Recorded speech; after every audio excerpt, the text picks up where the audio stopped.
Now we'll add movement to the thoracic vertebrae. As our front legs are starting to plant towards the end of the animation, we're going to then want the thoracic vertebrae to be rotated down and also translated up so it doesn't come out of its position, so it's in the right position. So it's going to happen on about frame 10, and then as we come out of that pose, going back to the beginning of the animation, we're going to want to maintain a similar pose as what we have on frame 1. But we're not going to want it to happen so quickly. Okay, we're going to want it to about frame 3. So knowing that, we'll show our curves and get started on about frame 10, posing out our thoracic control here to get it in the right pose. So again, as the leg's coming down, we're going to want to rotate this control down and also translate it up. Okay, and if you notice, it's also influencing our cervix, okay, rather negatively. But to fix that, what we want to do on frame 10 is just translate the control back slightly to open this area up. And now that we have that, you can see as we hit play, okay, notice we're getting some movement now, not only out of our thoracic vertebrae, but also from the cervix, and it's looking pretty horse-like already. We've also influenced our abdomen area too, so everything's starting to look nice. But if you also notice, it's a little bit poppy. So again, we're going to want to bring our pose on frame 1 back a few more frames to get rid of that.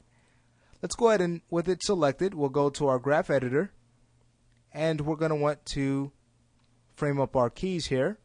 So how are we going to take this pose on frame 1 and bring it to frame 3? Well, simple. What we'll do is use our middle mouse button trick. So from frame 1, making sure we've left mouse button click on frame 1, let's middle mouse button click on frame 3. From there, we're going to want to key the channels that we've keyed, the Y, the Z, and the rotation X.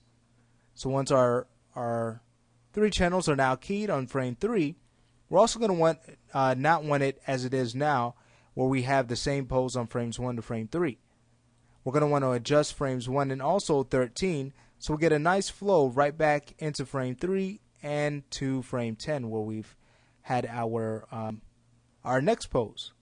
So knowing that, let's go to our Translate Y. We'll frame up our keys, select our start and end keys, hold Shift and middle mouse button, click and drag up. From there, we'll select our right halves, bring them down so we get a nice blend in here. Then we could go to our Z, our Translate Z. Again, select our start and ends, this time bringing the keys down, selecting the right halves and bringing them up. And then lastly, we'll go to our Rotation X, select the keys, again bring them up, and then bringing down the right halves. Great. Once this is done, we'll hide our curves, and let's check out a play blast to see what results we have now. Here it is.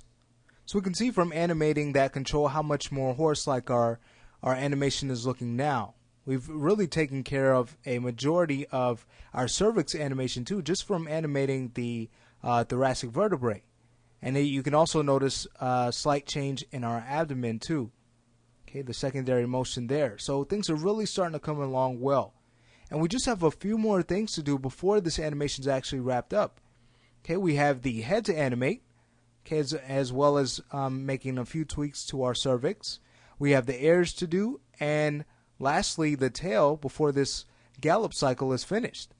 So with that in mind, what we can do is stop the lesson here, and in the next lesson we'll bring our attention to animating the head.